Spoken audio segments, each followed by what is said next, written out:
Alright, welcome back SM City Davao ulit tayo dito, no? Like, first time nating makapasok ng SM by the year of 2026. So, yung huli nating punta dito as December 31. So, tingnan natin kung anong ganap sa paligid. Like, seems to be normal, which is normal days lang naman talaga, no? So, anong petsa ba ngayon? Today is January 20. Oh, di ba? Sa alas 7:50 na ng gabi. Walang masyadong tao or tama lang, no? Normal day lang talaga siya. VXI, bali yun ang natin gagawin na SM for today's video. SM Annex, tapos natin libutin ang sa may main building. SM City Davao, the first ever SM in Mindanao. Yes, tama. 1999 or 2000, 2001, 1999 parang, no? Parang, hindi, mayroon naman tayo Wikipedia para sure, pero okay na yun, no? So, nasa mga 1999 ito nabuksan. Salbakuta yung hinired or in-invite ng SM company para mag-perform. So, dito yun, no? Siksikan sa parking ground or ground park area. Siksikan, halos di ako makahinga, bata lang ako nun. Kasama ko dalawang kuya, syempre. Pero kahit pa bata lang ako nun, salbakuta pa rin yung nang menlap ako sa'yo, kalako pag-ibig mo ay tunay. Yun. Happy CNY. Chinese New Year. Okay, so meron palang ganap, no? Big event din pala to.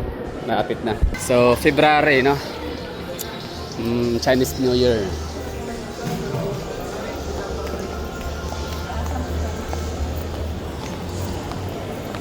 Ito yung pinaka-atrium area sa may annex.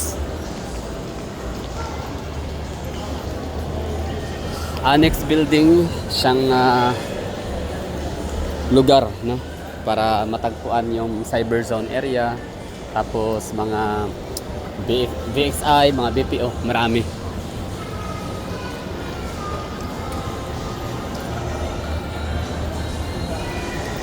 Oh, ito yung may papuntang main building, pero di tayo pupunta dyan kasi meron tayong titignan na items somewhere sa lugar.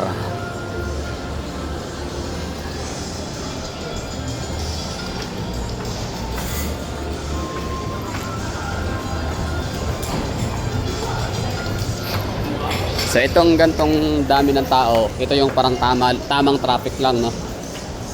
Hindi siya tumal at hindi rin siya peak.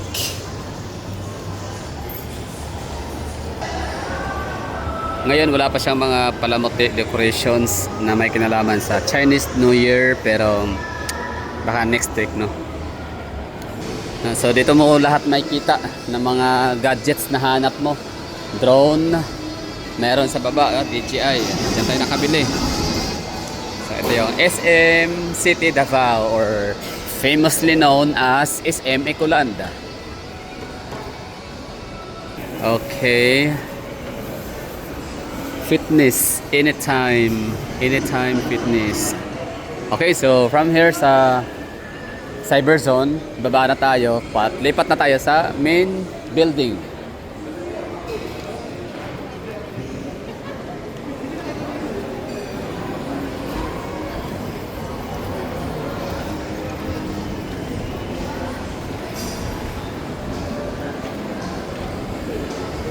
Kenny Roger Roaster, parang bago, no? Parang bagong bukas lang to. Tapos tinabihan niya sa Kabalin. Bagong bukas o renovated lang, no? Nga pala, Uniqlo pala tayo. Uniqlo. Akala ko siya Iloilo. Ilaw-ilaw pala, ilaw-ilaw. Ulyaw-ulyaw, ganyan, no? Ulyaw-ulyaw.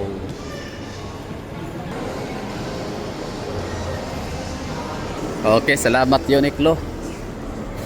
Solve. So let's go to kabilang building. So dito tayo dadaan sa dapat kasi kanina doon tayo dadaan sa may ibaba, no? Kaso dito na tayo na bit-bit ng kapalaran, kaya proceed tayo sa Second floor na lang.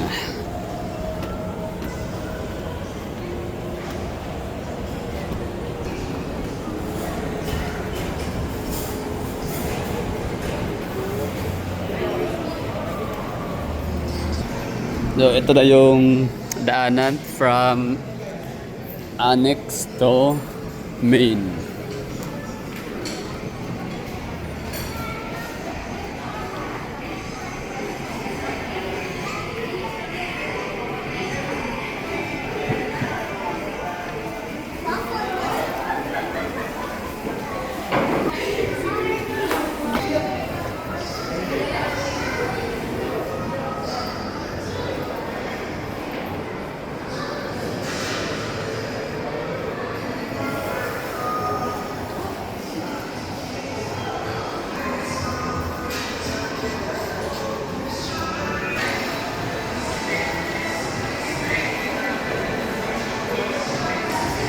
Okay, walang masyadong tao, no?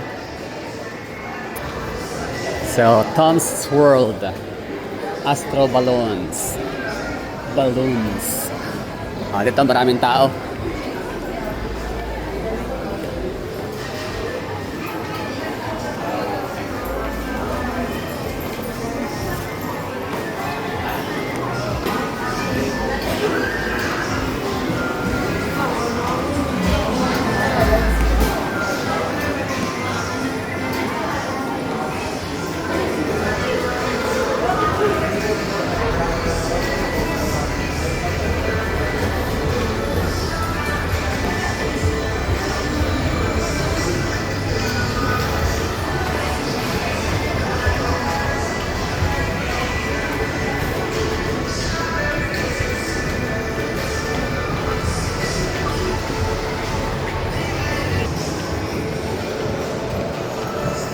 Mga inasal ang pinakadulo. Tapos dito naman sa kabila ay food court.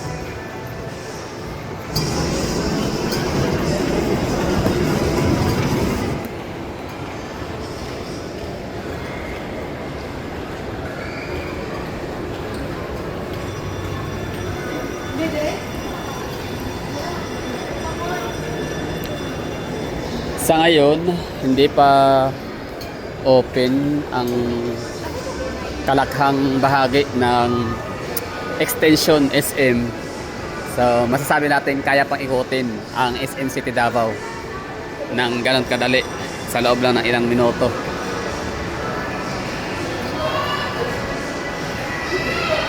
Atrium entrance area. Ito yung cinema dati, ngayon wala na. Hindi pala siya renovation kasi likod niyan walang sinihan talaga, tinanggal. Baba na tayo. Ayan, may mga palamuti na, oh.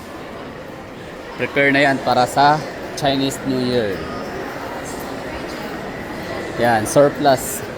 Yung surplus na yan, hindi ko makalimutan, nakabili ako dyan ng hoodie jacket, 499 pesos. Kailan? 2010. Tama, mga ganong tagal na. So, andyan pa rin yung yung location, hindi siya nawala. Hindi siya nailipat or na-reassigned sa ibang pwesto or ibang lugar. Katamtaman lang, hindi gaanong marami, hindi rin matumal. Ang dami ng tao.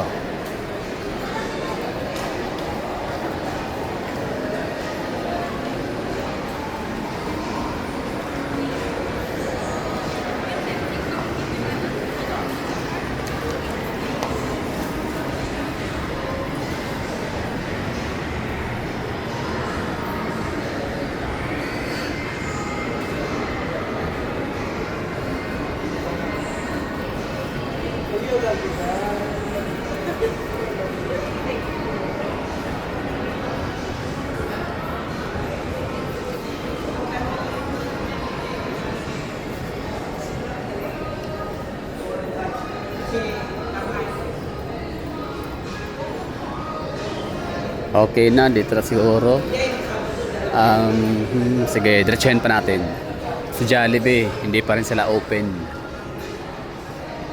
Pero bakit may order na daw? Baka sa kabilang side lang yung open. Dito sa likod may ginagawa pa siguro. O dito sa loob na portion. Okay, welcome to SM City Davao Annex. I mean extension. Fully booked. Sige nga.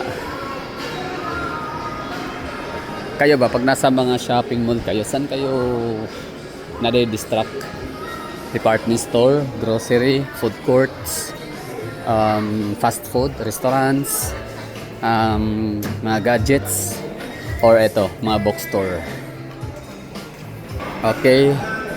So, tuloy natin ang paglibot dito sa SM Extension.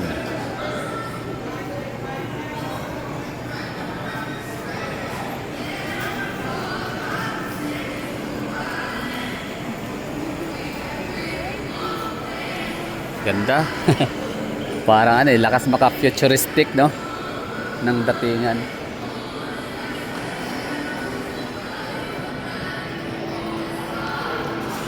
Nice one.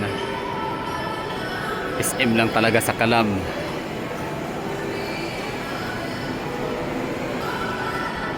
So ito yung pinaka-atrium area ng SM Annex, Extension. Dito mo makikita ang malaking space provided for any events siguro, no? Occasional ganyan. Kahit ano occasion. Okay, so okay na tayo dito. Merong BYD, tingnan natin. BYD. Di ko alam kung natalo na ba ni BYD si Tesla sa sales, sa production, demand. Yan, BYD Davao. Akala ko merong may display nga sila. Galing. Wow, sana all, no? Sige, manifesting tayo. BYD talaga, no? Hindi, wag mo nang BYD. Iba muna. Toyota talaga, no? Pero depende kung may pera. Why not, di ba? Tsaka na yan. Mag-enjoy muna tayo sa paglalakwatsa, paggagala. Tsaka na tayo magsisettle. Okay, that's what the all. Thank you for watching. Happy Chinese New Year.